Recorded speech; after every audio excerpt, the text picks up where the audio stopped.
I'm so excited to talk today about stand mixers, which I have dubbed the muscle of American kitchens since 1919, because they really do every labor-intensive task possible you can imagine for the kitchen with the right attachments.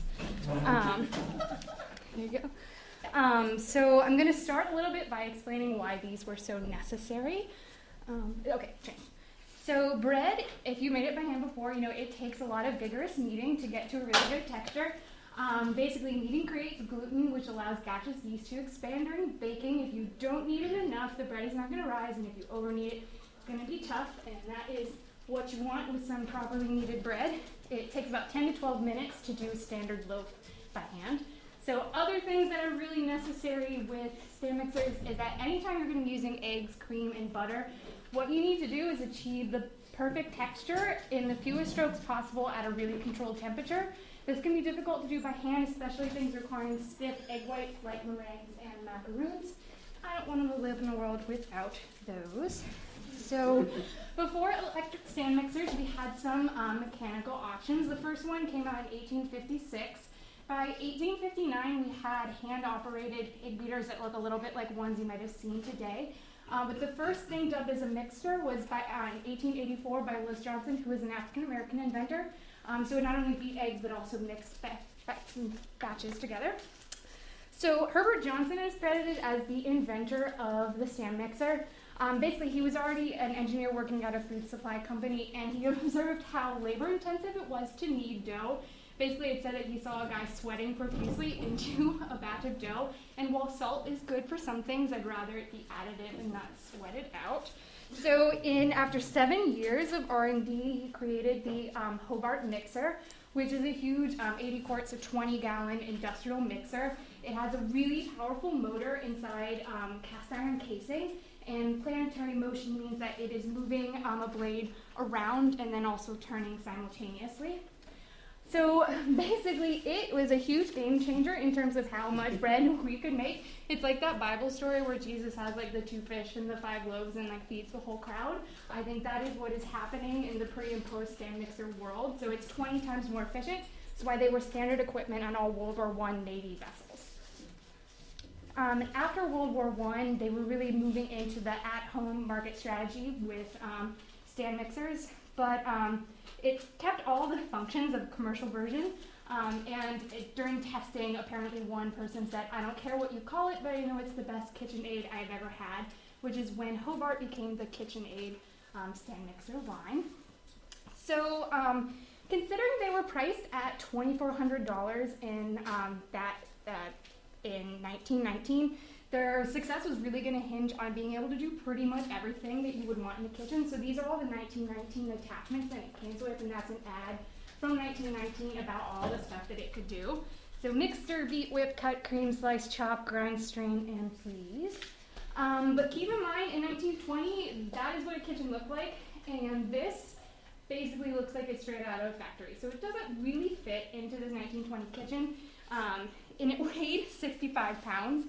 My favorite thing I learned through this is that stores wouldn't stock stand mixers at first. They didn't think they would sell. So they had a door-to-door sales strategy that was mostly female staff people taking 65-pound mixers up and down all the place, which is hilarious. Another thing to keep in mind about stand mixer success is this sort of where we are with technology, such as electricity at the time. When it's released, only 35% of U.S. homes have electricity. By the end of the decade, we're at 68%. But this is just sort of good to contextualize all the important advancements that have to come before stand mixers can be universal. So in the 1930s, the Sunbeam Mixmaster was introduced. And this is really, although KitchenAid created the stand mixer, this is what made stand mixers a really common home appliance. You can see its style evolving until it ends up with this nice streamlined shape. So much streamlining in the stand mixers. It was the mixer America grew up with. It was sold at a fraction of the KitchenAid price, about $240 today. It's actually a tenth of the price, and a way fraction of the weight too. They were so ubiquitous that they have their own postage stamp, and they sold 300,000 units a year at the height of the Great Depression, which just shows how indispensable it was in making cooking way more convenient at a time where everything had to be done by hand. So not to be oversold, when they had the better technology, KitchenAid brought in this guy who we'd remember from our reading to redesign the KitchenAid stand mixer. we might remember his meat slicer like that. Lots of streamlining again. So in 1936, the Model K stand mixer was created, and what's so revolutionary about it is like, this has basically not changed at all, including all the internal mechanisms except for like a few gears since 1936, except for this has gotten removed. But it's basically the same thing, and it still looks so modern today. And this was released, it was only 25 pounds and cost about $1,000 in the value today. But the Model K still wasn't rising to the top of sales charts because it was introduced at a time where convenience was still the #1 commodity. So when 1952 hand mixers came out, Sunbeam continued to be at the top because what they were selling was making cooking so much more convenient in an era where women had to do about 3 meals a day at home. So it's important to check in sort of what cooking was like in general at this time. Well, I think America has a little more of a gourmet culture than we get credit for pre-Julia Child. It really was a lot of things, meaty jellos and gross things, but once gender dynamics shifted a little bit, we sort of had the ability to care more about gourmet than convenience. And this is where KitchenAid sort of began to dominate once again in the market. So today, about 33% of homes have a stand mixer, and 79% have a hand mixer. KitchenAid produces about 7,000 units a day. Both Sunbeam and KitchenAid are still in production. But like I said, this has really become the gourmet classic stand mixer.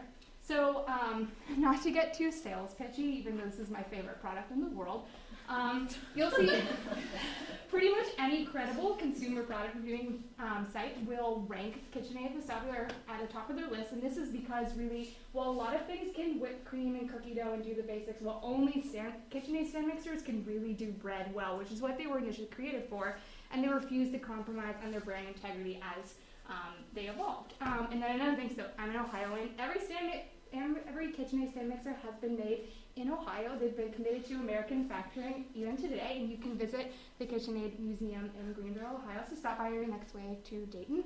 Also, the other stars were the other people in our leaders that are from Ohio. So.